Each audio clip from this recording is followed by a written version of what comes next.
All right. So here we go. So this is great because it shows you how superpowers kind of play a role in weaker states. All right. So in 1993, who were the two Arab Israel leaders who attempted to achieve peace in Washington? Right.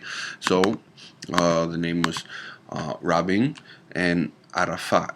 Okay. So in 1993, Rabin and Arafat were the two Arab Israel leaders who attempted to achieve peace in Washington, right? So now you have the United States attempting to mediate a peace treaty here.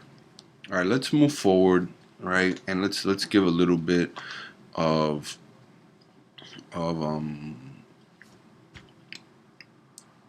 of political knowledge here, right? So first thing, Rabin, right? So Rabin, right? So who is this person, right? So Rabin, right? He's a prime minister, an Israeli, okay, an Israeli prime minister, right? We'll say a governing elite in Israel, right?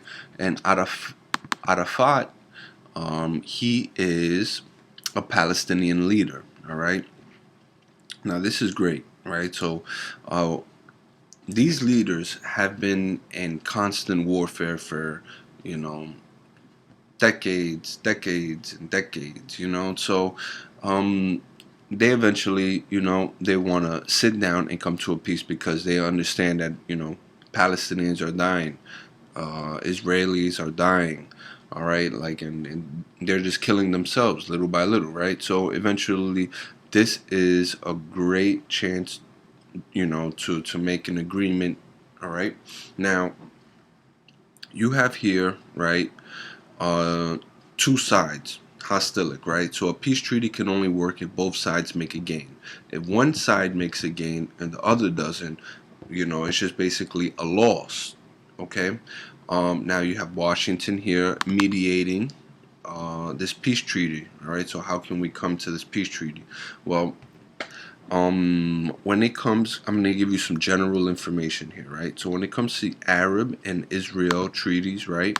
Um, let's just give a little bit more in depth to this general knowledge here, right? So we're talking kind of about Palestinian PA, all right, the PA, the Palestinian Authority, right? So when it comes to Palestinian and Israel peace treaties, right? Israel, they they have their own state. They're acknowledged and they're their own nation, right? And Palestinians they're still lacking that acknowledgement of statehood. Okay, of course they have certain lands that they control, the Gaza Strip. All right, um, and during these treaties here, right, Palestinians want more land from Israel.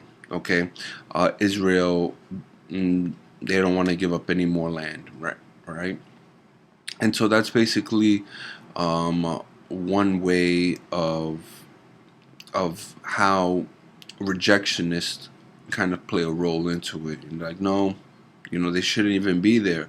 There should be no peace. We need to completely destroy Israel, right? Those are Palestinian rejectionists, all right? Washington, they try to mediate a plan, where both sides can win, but it's very difficult when, both sides want the same thing. All right, they want the same thing. One side wants to come to a peace treaty. The other one wants more land. The other one needs to give up their land. The other, one shouldn't be on this land, and it's very hard. It's very, very hard. But things are not impossible. Okay, eventually there will be peace. I am, that's my personal opinion. There will be peace eventually at the end.